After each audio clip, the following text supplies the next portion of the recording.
Some strong language now on BBC4 as, whether on a smoky stage surrounded by the Rat Pack or marching for civil rights alongside Martin Luther King, Sammy Davis Jr was the kid in the middle.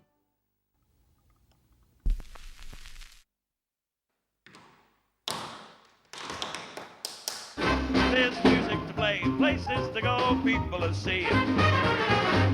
Everything for you and me, life's a ball. Amazing. There's no one like him. There never will be one like him again. In the arms of the jungle, animal instinct, mass hysteria. People went to see him and never, ever forgot what they saw. Oh, the candy man makes everything he bakes satisfying and delicious. Sammy Davis Jr is remembered as the greatest and most versatile all-round entertainer of his generation. I am the sheriff of the town. La-da-da-da-da. Wow. He was an impressionist, he was a dancer, he was a musician, he could play the trumpet, he could play the drums. What can you say about the man who is an all-round entertainer, like who could do everything well? I've wined and dined on mulligan stew. Adored by the British public, Davis performed for the Queen at the first ever televised Royal Variety performance.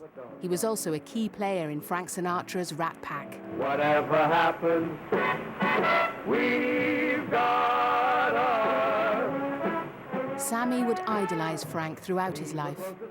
Sammy was a great singer, and he wanted to sing like Sinatra. You talk to him, I could sing as good as the boss.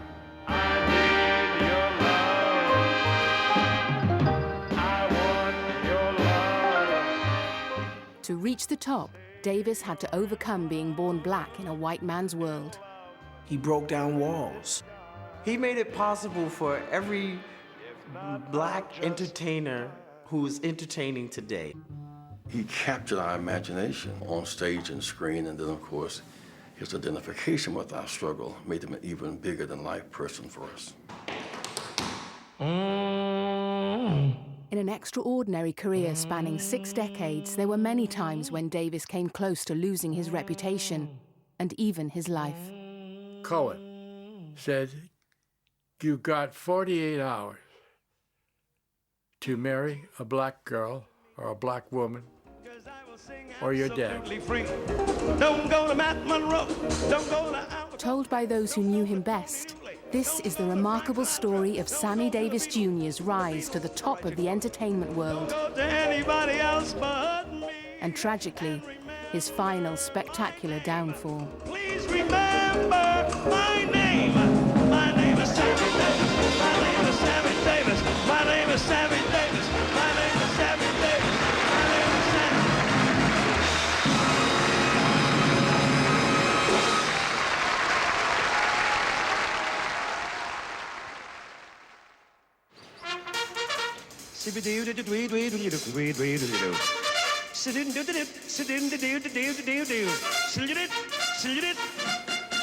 I'm a brass band, I'm a harpsichord, I'm a clarinet, I'm the Philadelphia Orchestra. Star of the stage, screen and airwaves, Sammy Davis Jr. was born in the New York district of Harlem in 1925.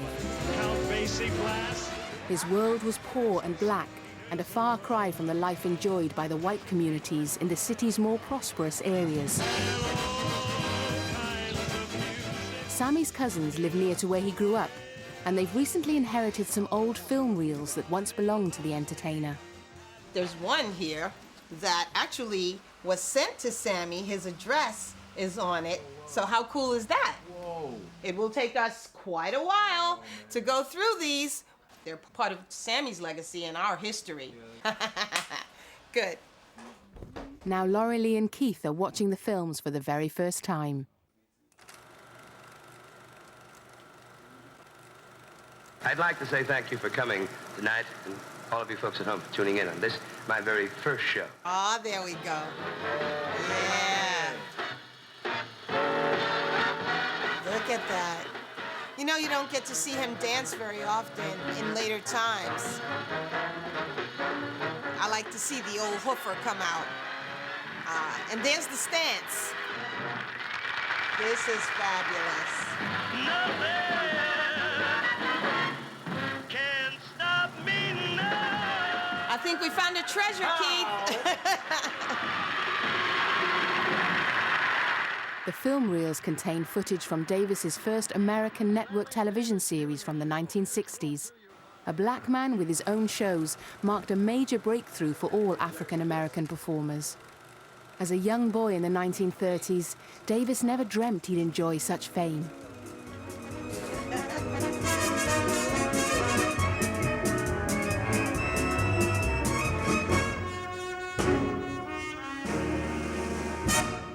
Listen, all you New Yorkers, there's a rumor going round that some of you good people want to leave this town.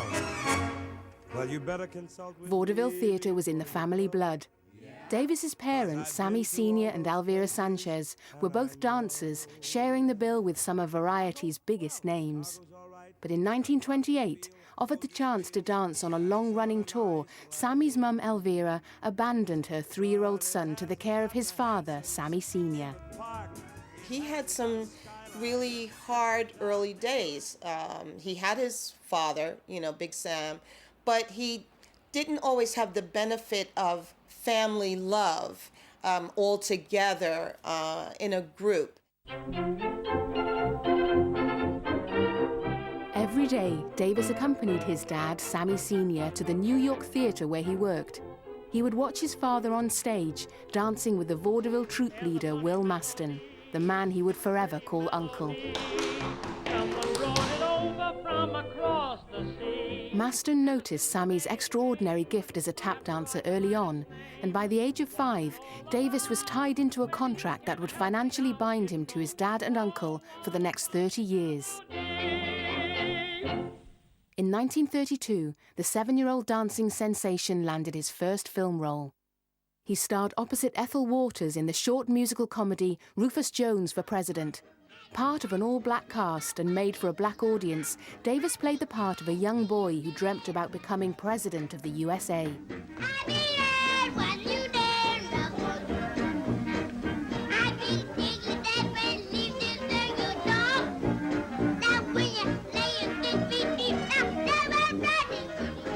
The film has been criticised for reinforcing racial stereotypes, but Davis's remarkable performance is undisputed.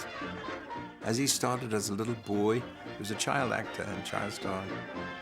And as a tap dancer, there's not many that could touch him.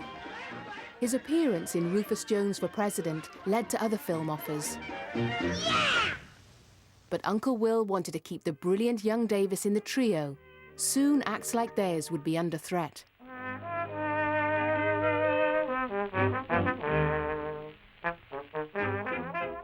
Talking pictures were sweeping the nation, and the public appetite for vaudeville was dwindling. Successful performers Eddie Cantor and Charlie Chaplin had years before transferred to radio and film. But as a black act, the Will Maston Trio was still struggling to make their mark in New York's nightclubs. Sammy had a lot of racial stuff thrown at him while they were on stage. Not Sammy, the trio. Will Maston was the one that would protect him from the racial stuff. And that went on for quite some period. In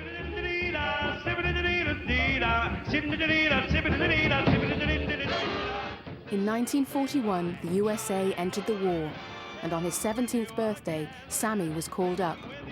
In the artillery, he experienced the full force of widespread racial abuse, as he would later confide to the co-writer of his biography and lifelong friend, Bert Boyer. When Sammy went into the Army, he was put into what was the first integrated regiment in the infantry. And it was loaded with Southerners.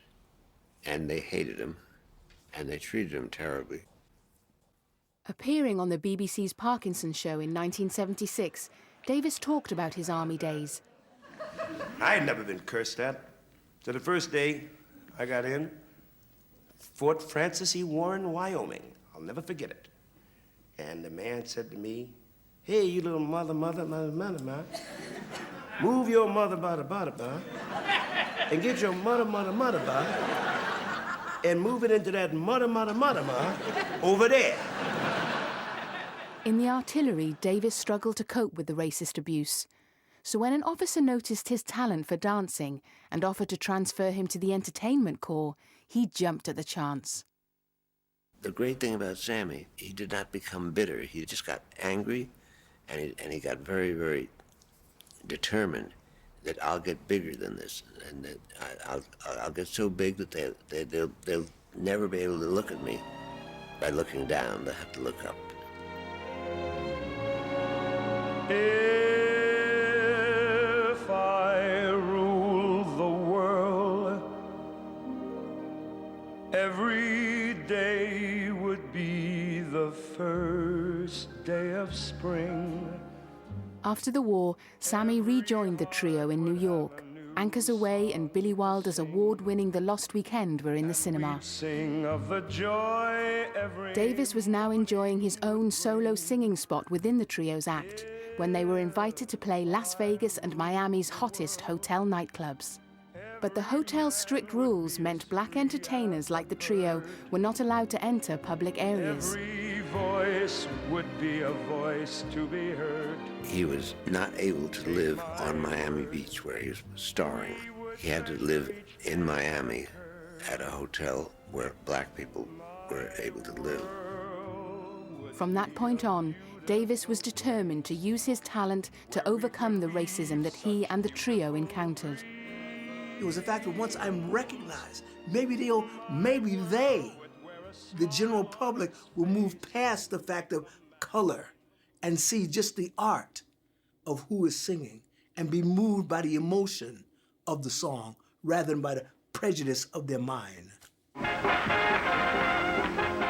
Davis thought his big break had come when, in 1947, the trio were asked to perform a dance routine in a minor film, Sweet and Low.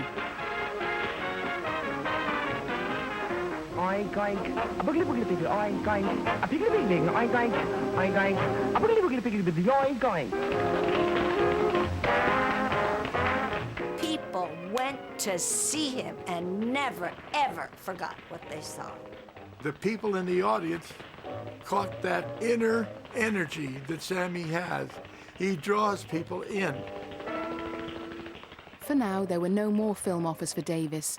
But growing up, Sammy had watched big names like Frank Sinatra transform from a chart-topping singer to movie idol. And he dreamt of doing the same. How I wish you'd lift the phone. Fun is fun, but not alone. One night, after seeing Sinatra perform live in New York, Davis encountered his hero in a chance meeting outside the theatre, as he would later share with the BBC's Terry Wogan. He comes out one day and I'm standing by the stage door and he looks at me and he says, "Didn't we work together once?" And I said, "Yes, but it was only 3 days. We replaced an act when he was with Tommy Dorsey." He remembered. He said, "Yeah, you work with your family." I said, "Yeah." He said, "You want to come next week? Come and watch rehearsal." It was heaven. I walked back to the hotel we were living in from Hollywood down to 5th Street, man. It must be 20 miles. I just walked in heaven, floating lightly, you know, because I had met this man and he remembered me. Invited backstage by his new friend Sinatra, the rising star seized the chance to show off his genius for impressions, including his favorite of Old Blue Eyes himself, which years later he was to perform on British TV. Good evening.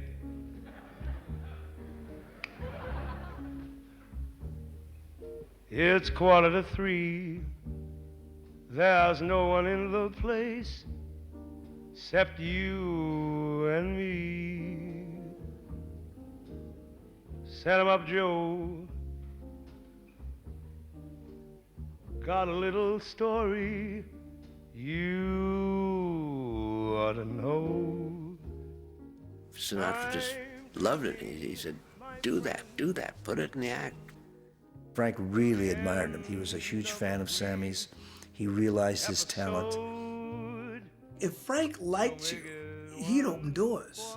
It would take someone like Frank Sinatra to introduce African Americans on television, on stage, and say, this cat's all right. I only go to see a show so I can watch a song and dance man. Frank Sinatra was to keep a watchful eye on Davis as his role continued to develop within the Will Maston Trio. Their big break finally came in 1951, opening for one of America's leading ladies, the singer Janice Page, in Los Angeles' top night spot Ciro's. Eddie Cantor, the presenter of America's highest-rating television show, was in the audience. Yes, sir. This is the greatest act I have ever seen, and so, for you, here is the Will Maston Trio and Sammy Davis Jr., okay?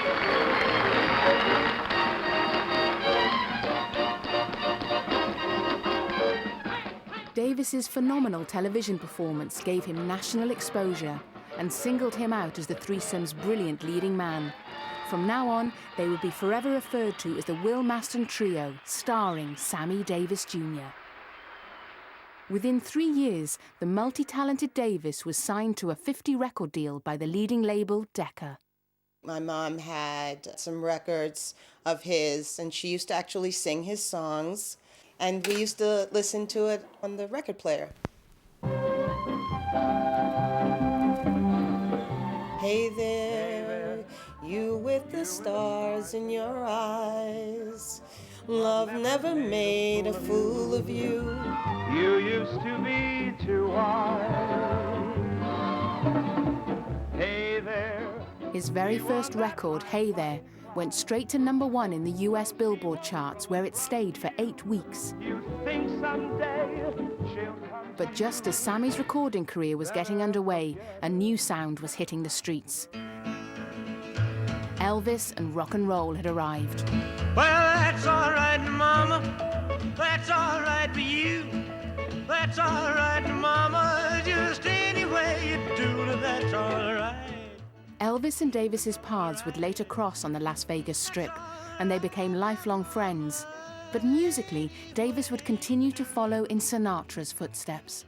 Sammy was a great singer, and he wanted to sing like Sinatra, and he felt he was Sinatra. When you talked to him, I could sing as good as the boss, you know. I used to tell him, stop singing like Frank, it's not good for you. But it didn't do any good. He had to sing like Frank, he had to. He just had to do it, so I just left it go at that. I said, you know, you don't like it when I sound like Judy Garland. When an irresistible force such as you. By the mid-1950s, Davis and the trio were being paid top fees playing East Coast night spots, clubs like New York's Copacabana. While they welcomed white and black audiences, the nightclub bosses in Las Vegas were still clinging to their whites-only policy. Something's gotta give, something's gotta give, something's gotta give. And when the #1 nightclub, the Frontier Hotel, offered the trio a 2-week gig, Davis decided to take a stand. He got mad, really mad, inside mad. He'll say, fuck him. I don't need this shit in my life. Davis explained his position years later in a BBC interview. There is still opportunity in America for a black man. If he's got to fight for it, maybe harder than the white man. He's got to fight for his stretch of dignity. But once he gets it, and if he utilizes it properly, then he makes it a little easier for the other guy. That old black magic has me in its spell. The hotel started trying to lure him, and then more money and everything. They wanted him so bad, they said, okay, anything you want. And they gave him what would be the equivalent of a presidential suite, and he had everything he wanted there. Oh, witchcraft when your eyes meet mine. The Frontier Hotel's decision to overturn their segregationist policy saw Davis and the trio become the first black entertainers to stay in their hotel as well as perform for a mixed audience. Their fee was equivalent today to $66,000 a week. Thanks a lot, it sure is nice to be where I can see so many friends of mine. Davis and the Will Maston Trio became regulars on the Las Vegas Strip, alongside the likes of Louis Prima and Buddy Greco. To know the truth, I'm doing fine. To be one step ahead of the game, Davis was always looking for new ways to keep the act fresh and drew on his childhood heroes, cowboy stars Roy Rogers and John Wayne. Sammy insisted that we learn how to do quick draw. So we did it, and it was very hard. He gave me these after I had worked for like a dog to get good at it. And then finally, he sent away to the Colt Company and had them made for me and engraved to Bert. It wasn't long before Davis was shooting them up in front of his audience. I spied a young cowboy wrapped up. He was the fastest gun in Hollywood. He really was. Wrapped up in white linen and cold as the clay. Ladies and gentlemen, come on, please. Shucks, I knew I was good when I put them on. After his early flirtation with the movies, Davis craved to be a movie star himself. But in Hollywood, few black actors were cast as leading men. He could not get into the movies. He knew he didn't want to just be a song and dance man all his life because it was too limited.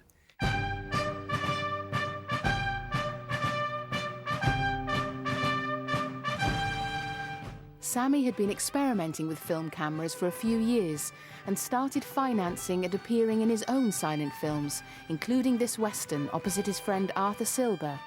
But the movie was never commercially released. He used one of my purses in the movie to be the bag to hold the gold. It was just my brown bag. Oh, no, we'll use that. Okay. Well, I couldn't use that bag after that. They had rocks in it. They kept hitting each other with it. Well, he bought me a bag. I went, oh my God, my bag only cost $5.95, 55 years ago. Now, he gave me a gold bracelet, charms. I went, but Sammy, I only gave you my old broken down bag. I don't need anything else. I kept that bag for I cannot tell you how long. In 1955, it looked as though Sammy would finally realize his dream to make it to Hollywood when his close friend, the film star Tony Curtis, asked him to sing the title track for his latest movie. Gonna build a mountain from a little hill. Gonna build me a mountain, at least I hope I will. After performing 2 shows in Las Vegas, Davis began a 4-hour journey across the Nevada desert to Los Angeles. He hoped singing the soundtrack would bring him one step closer to landing a major film role. Yeah, yeah. Gonna build me a daydream. Yeah, yeah. From a little hope. He got into his car. It was a brand new Cadillac convertible that his father and Will had just bought him. And he was terribly excited. And that's when he had an automobile accident.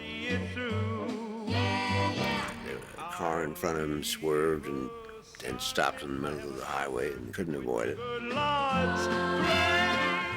He hit the back of the big Chrysler. This is when they really made cars, big cars. So hard, there's no place for him to go. He would have been dead because the engine was sitting in the front seat of his car. But Sammy's like that, thin. 160 pounds of thin muscle.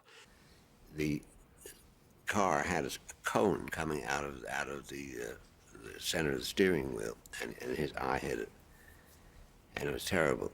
As Sammy got out, he was trying to put his eye, which was hanging out of his head, push it back into his face.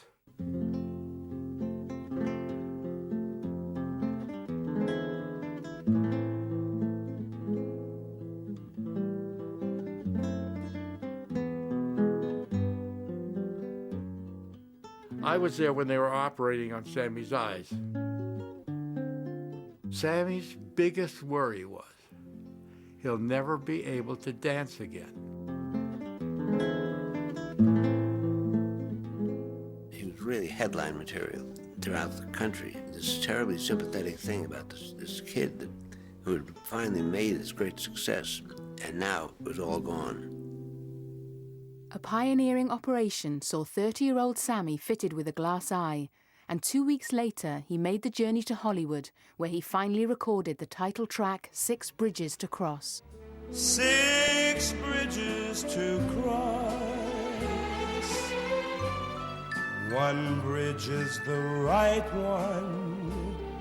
One dream alone can come true. It would be some weeks before Davis would know whether he'd ever be able to dance again. Frank told him, "You'll be as big as you ever were." Took him home with him and just got himself back in the condition to be able to perform. Frank made plans for his friend's comeback in LA's top night spot, Ciro's, the club where Davis and the trio had first made their name. 2 months after nearly losing his life, Sammy was standing in the wings with his dad and uncle, nervously waiting to be introduced on stage by his idol, Frank Sinatra. Every star in this town was there. Every star in this town.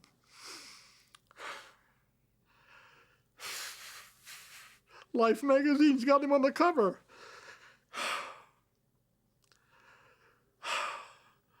Excuse me, I'm sorry. It's an emotional thing for me. The 3 of them came out. They did their act. They heard the breeze through the trees, singing weird melodies, and they named that just the start of the blues. He gave it 600%. Nobody could keep up with him. It was spectacular because the excitement just buoyed him up, and he performed beyond his ability, which is really going some. And then they nursed it, yeah, rehearsed it, and then gave out the news that the Southland really gave birth to the blues. Davis's return to the stage as a singer and a dancer was a triumph, and an invitation to pursue his acting ambitions quickly followed. On Broadway, in his first role as a leading man, Charlie Welch in Mr. Wonderful. Based on the trio's Las Vegas act, it ran for a year. Love me or leave me and let me be lonely. You won't believe me, but I love you only. One of the entertainment world's most eligible bachelors, Sammy was soon being linked romantically to a number of high-profile white female stars. When he was in love, he was in love. Doesn't matter who it was, he was in love. Most of the girls that Sammy went with or something were nice girls. He went out with everybody, black and white. He just liked girls, and they liked him. Perfect relationship. You. A top nightclub singer, Peggy King, was just 26 when she first met Davis. This was taken at Sammy's house at a party, one of Sammy's famous parties. Sammy and I just gravitated toward one another. We're very tiny. He's a tiny man, I'm a tiny girl. And we just couldn't stop talking. In later years, Sammy told me that that evening was the closest he ever came to the kind of romance he saw on the screen. Unforgettable, that's what you are. But dating a white woman at a time when America was still deeply divided along lines of color was soon to have serious consequences. Today, you see interracial couples, nobody thinks anything about it, life goes on, and that's it. But in those days, no. How the thought of you does things to me. I had no problem about being seen with him whatsoever. I was raised that everybody was alike, and I had no problem with it. My folks had no problem with it. Once I heard that it might be dangerous, then I changed, thinking what kind of friends we could be. I would have lost my job. God knows what would have happened to him. Sammy didn't see social differences. He saw social togetherness.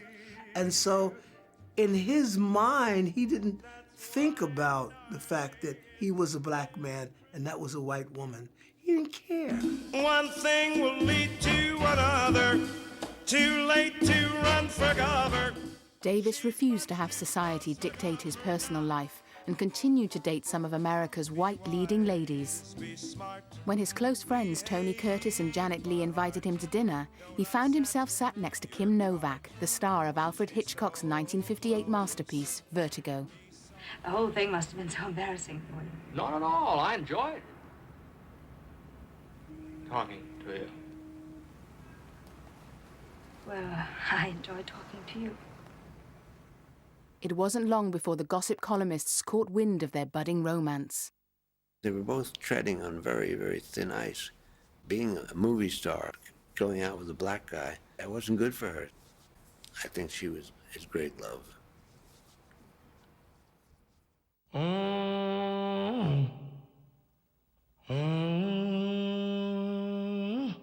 Columbia studio boss Harry Cohen was determined to put an end to the affair between black entertainer Davis and his leading lady Kim Novak. He had a contract taken out on Sammy to discourage him from seeing her by either putting out his other eye, or breaking his legs.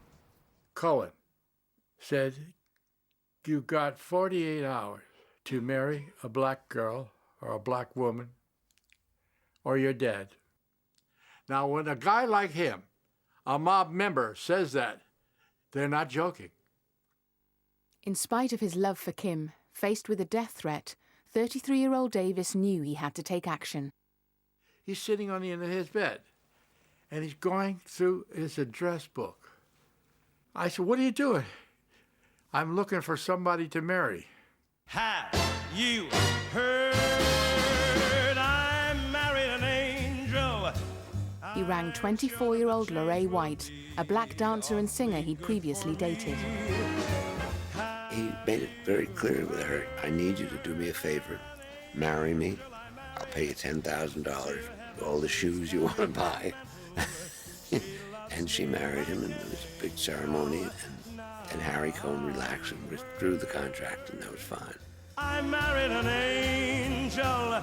This beautiful change will be awfully good. On the wedding day, Sammy had got a hold of some whiskey and poured it into the ice bucket and was drinking the whiskey out of the ice bucket. Did he get drunk? Oh, yes, he did. Like this, you know, really drunk. I took Sammy into the bedroom and I dropped him on the bed. Lorraine is in the other room crying her eyes out. The end has come. My heart is numb. Something clicked in my head. Go look at Sammy. Opened the door, and Sammy was just putting the gun to his head, right about here. He was that close to pulling that trigger. I jumped right on top of him and pulled the gun out of his hand. Then he went out. I mean, Lorraine divorced Davis in November 1958, just 9 months after they married. They'd never spent a night together.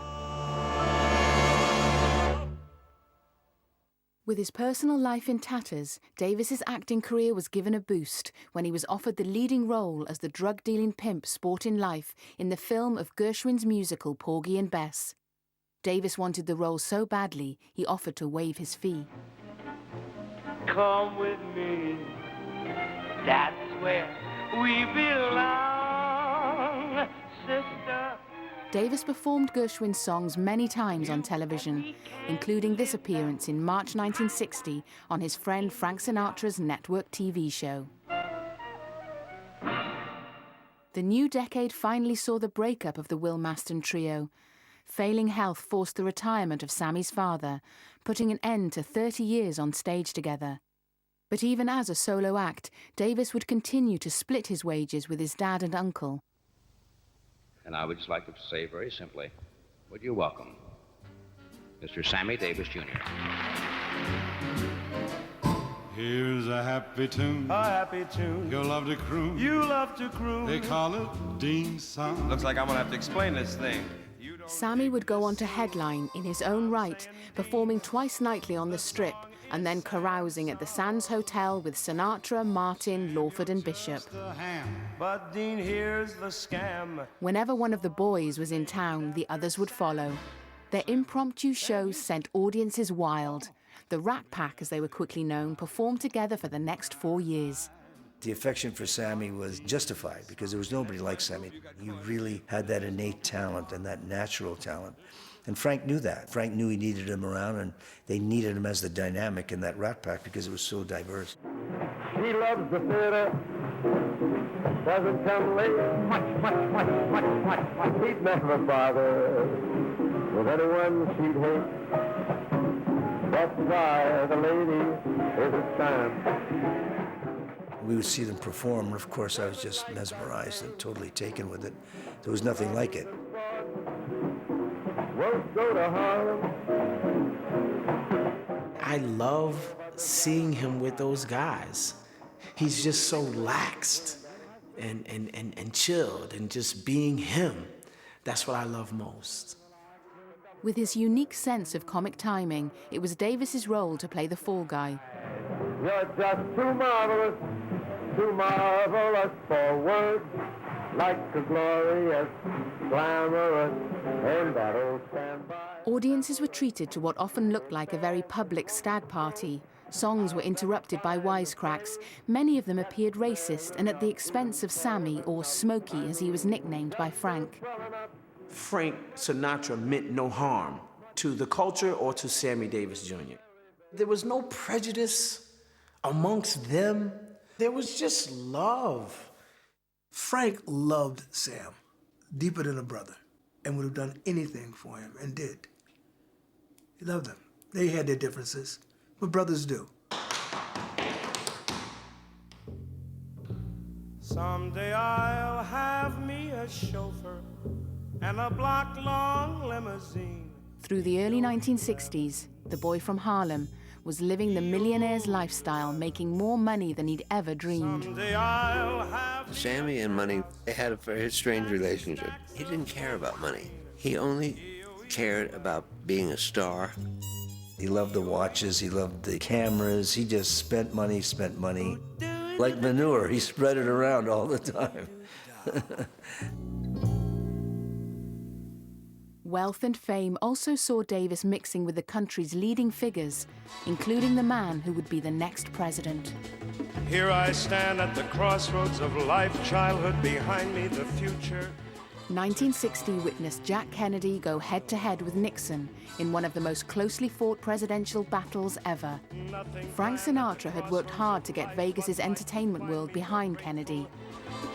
Persuaded by Sinatra to join JFK's campaign trail, it was the successful black entertainer's job to win Kennedy the support of African Americans by publicly endorsing his pro-civil rights message. Grateful to be what life expects me to be. But away from the election trail, Davis's love life was again an issue. This time, it was his relationship with another white woman, the Swedish actress and star of The Blue Angel, Mai Britt. We did not go out in public that much. And there were times that we planned to go out, all dressed, and then a telephone call could come, and Sammy would come back and say, listen, why don't we do something else tonight? I said, what do you mean? But he had then heard about some riots or some threats or whatever. Davis's previous relationship with a white woman had led to death threats, and he feared continuing with Mai could put both their lives in danger. Nita Silber, Davis's support act in the early 1960s, witnessed the racial abuse directed at the entertainer.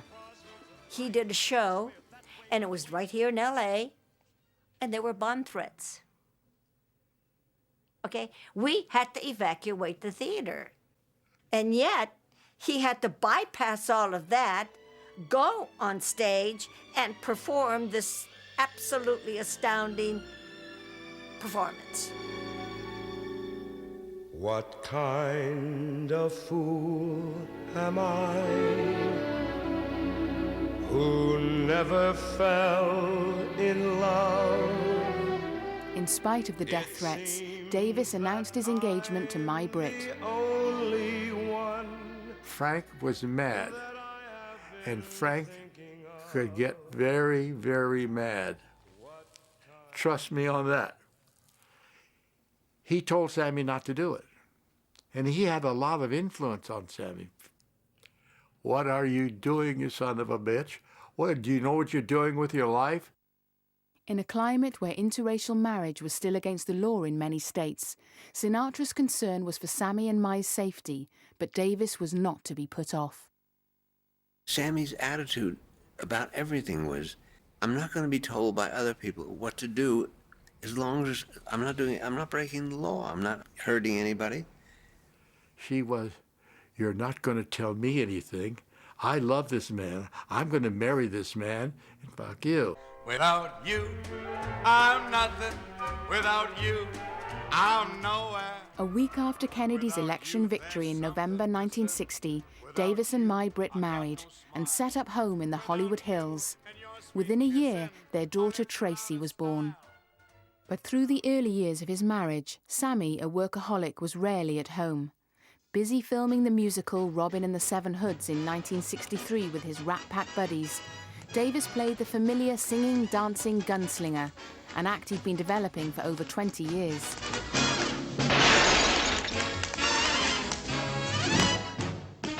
It was whilst on set that he learned that the president he'd campaigned so hard for had been assassinated. For Davis and the rest of the world, Kennedy's shocking death signaled a massive blow to the progress of civil rights.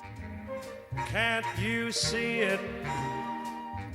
Davis's reaction was again to throw himself into work. In early 1964, he jumped at the chance to play the romantic lead in a brand new Broadway production of the powerful musical Golden Boy. Can't you hear it? Sopranos everywhere. Understudying Davis was 25-year-old actor Ben Vereen. Sammy used it to talk about a person's dream, and in the process, what he did was also integrate a love story within it to say, love has no color. I love this person. Why can't I be with this person? You're as happy as I. Joe Wellington's journey in the play echoed Davis's own life story, and his performance earned him a prestigious Tony Award nomination.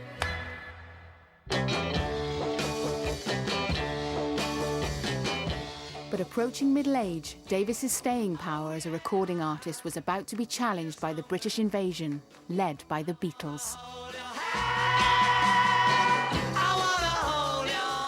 Obviously, it affected the Rat Pack because they saw that there was something else coming.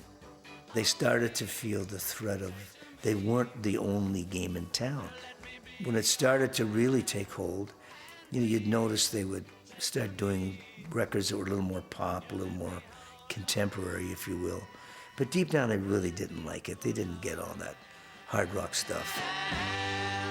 Whilst the Beatles were arriving in New York, Davis was on one of his many trips to the UK, recording a series of TV shows. Actually, I came here as a sort of it's an exchange idea. You sent over the Beatles, and Goldwater sent me over. Yes, I can. Suddenly, yes, I can. About to turn 40, Davis continued to be busy. But throughout the early 1960s, the issue of race was never far from his door. Davis was aware of the situation in America's Deep South, where civil rights activists were losing their lives. The feeling I can do anything, yes, I can. Something that sings in my blood is telling me, yes, I can. Sammy was very involved, deeply involved in civil rights and all that was happening, and he contributed everything he could. He wanted to be accepted by his own. He realized that he lived in the white man's world, but he was very much for their own cause. Davis had contributed financially to the civil rights movement, but in 1965, he was reluctant to join Dr. Luther King and the march from Selma to Montgomery in Alabama. Many people were fearful of going south because it was so violent. Artists were in jeopardy. To get high-profile support among entertainers was a big deal. I was scared. I was petrified. Because first of all, they didn't like me. They didn't like me because I was black, and they didn't like me because I was married to a white lady. So if you talk about having some things against you. He didn't want to go, but he could not go.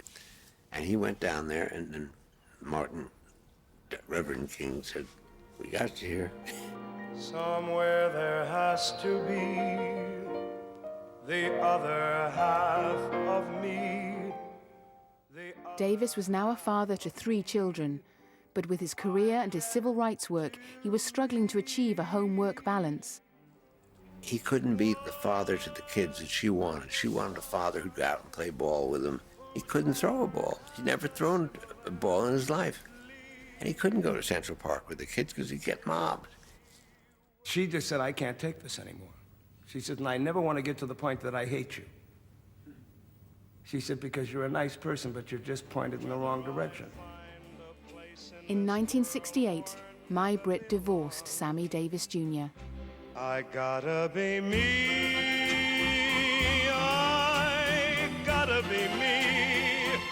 43-year-old Davis returned to the recording studio, but with the notable exception of I've Got to Be Me, his star as a recording artist was fading. Davis, like so many others, was struggling to stay current in the face of new acts like Jefferson Airplane and the Mamas and the Papas, who were dominating the US charts.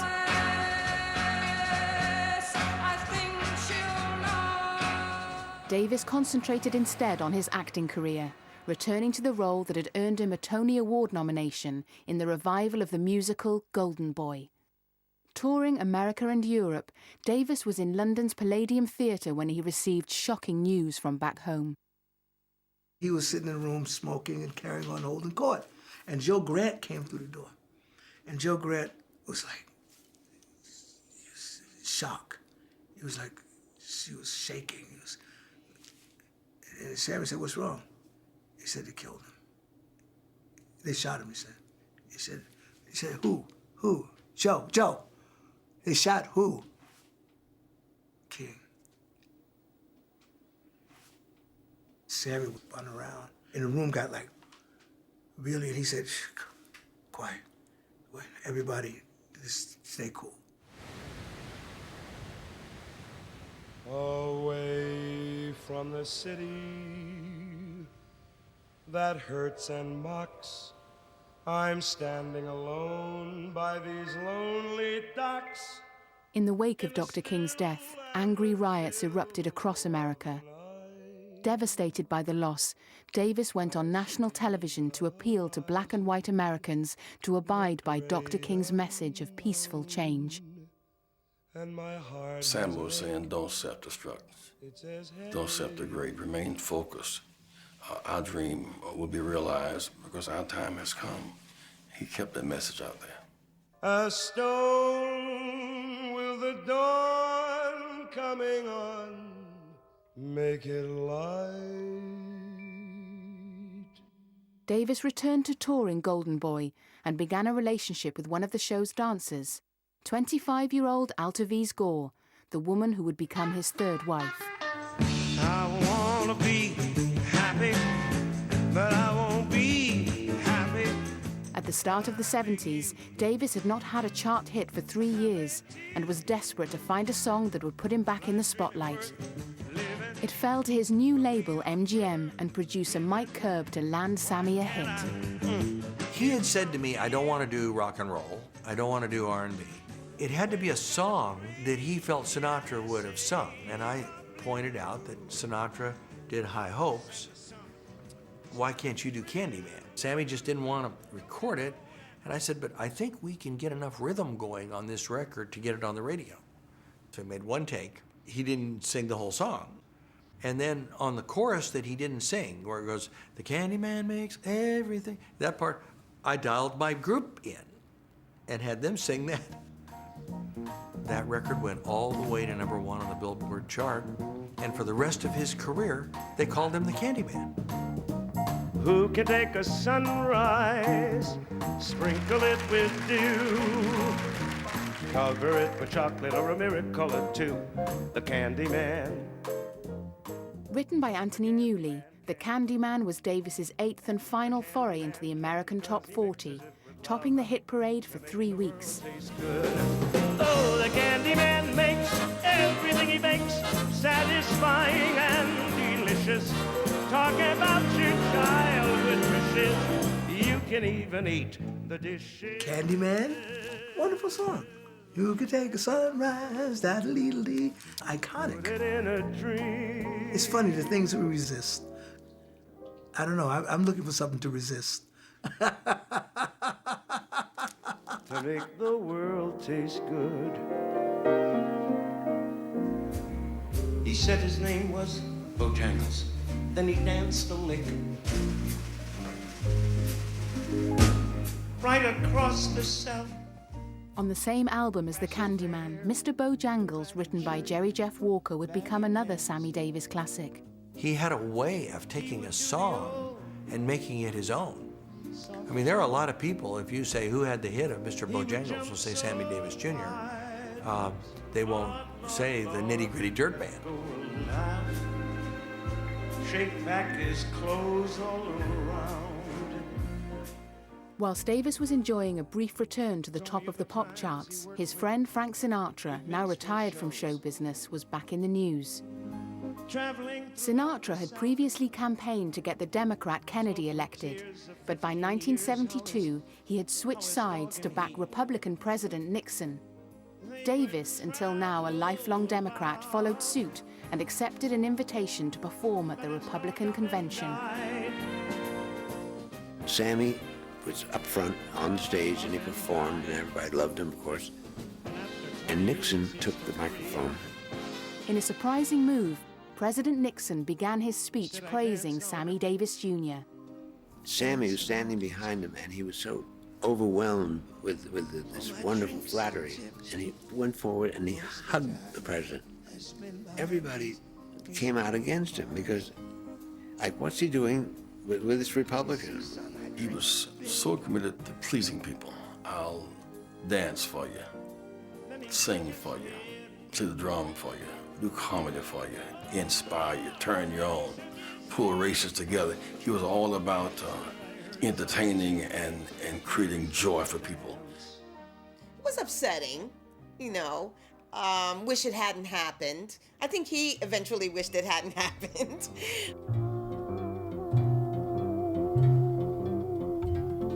Hink, ka-dink-a-doo, ka-dink-a-dee, ka-dink-a-doo. The negative reaction saw Davis, who was now approaching 50, enter a downward spiral. Show business in the 1970s had become less focused on nightclubs and Vegas. And apart from the occasional TV or casino appearance, Davis was less in demand and struggled to cope. In 1972, he began an affair with Linda Lovelace, the star of the pornographic movie Deep Throat. She was backstage with us watching, and, you know, Sammy would very openly tell me how they were getting it on. Eskimo bells up. And he said, hey, you got one life, it's not a dress rehearsal, and I'm gonna do what I want, I'm gonna live what I want, I'm gonna take what I want. He had different kinds of attitudes of how he wanted to live. I got mud on my rainbow, I got holes in my dream. Davis's reckless behavior was taking its toll on both his health and his relationships. It hurt me to see him drinking like a slob. He was on his way to being an alcoholic. He would give parties at his house, and he would always have a little jar of cocaine on the bar. He did it because he thought it was chic. In the 70s, in Hollywood, it was chic. Frank knew that he was doing substance, and that was not Frank's thing, you know. And they didn't talk for a while. And all of his friends got to him that, hey, you're not going to survive this. I guess he started to realize that, you know, your body starts to talk to you. And I think it's just about time to have a little talk with myself. Davis never gave up trying to reinvent his career, but plagued by ill health and 2 hip operations, his earning potential was in decline. Until at the age of 63, he was offered the chance to go back on the road. In 1988, Frank Sinatra, who was also looking to make a comeback, persuaded Sammy Davis Jr. and Dean Martin to reunite on stage. This will be my shining hour, calm and happy and bright. He was very excited that he was working. He was very excited the fact that he was earning some major money. And that was very, very important to Sammy at that time. It was during a performance on stage with Sinatra that Davis began struggling vocally, struck by what he thought was a bout of laryngitis. But an 8-month fight with throat cancer was about to begin. It would prove to be Sammy's final battle. We knew his journey would be shortened. It was just a matter of time.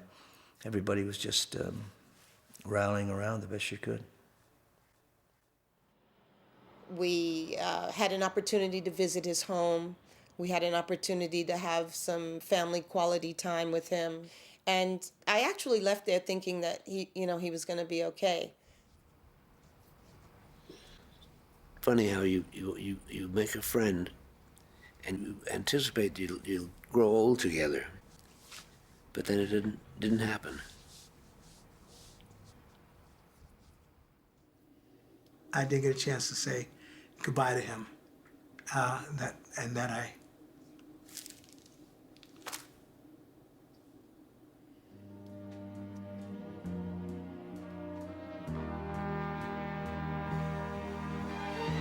Sammy Davis Jr. died at the age of 64 on the 16th of May 1990, leaving behind his third wife Altavise and 4 children.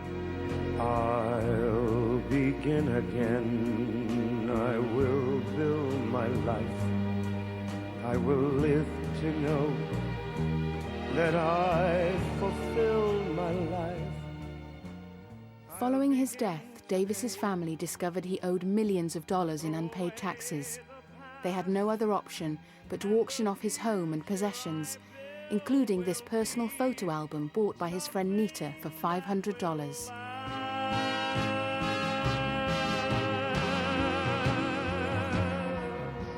When this book went up for auction, I thought, well, this would be fabulous. Then I saw some other photographs that I personally knew that Sammy was the one that took it. Amazing, just amazing. I will live my days for my fellow men. He just didn't leave his family in, the kind of position that one would want. And, by the time you gave half to Uncle Sam and by the time you spent and lived, you just really couldn't catch up. It's difficult to see when you've known somebody for so long and go through what he went through and lose, financially lose so much. But despite the sadness surrounding his personal life, there's no doubting Sammy Davis Jr.'s legacy. I gotta be me. I gotta be me. The dream that I see makes me what I am. I am truly blessed by those Cinderella moments that I spent with him, and it was great. Is waiting for me if I heed the call. Sammy Davis was a real buddy. He was loved by a lot of people. But being the greatest entertainer, I think, is what really is his mantelpiece. Chance that I can have it all. To transcend from here to here. That's a long way to come. Be right for somebody else if I'm not right for me. I gotta be. He broke down walls. I am nothing without the contributions of Sammy Davis Jr.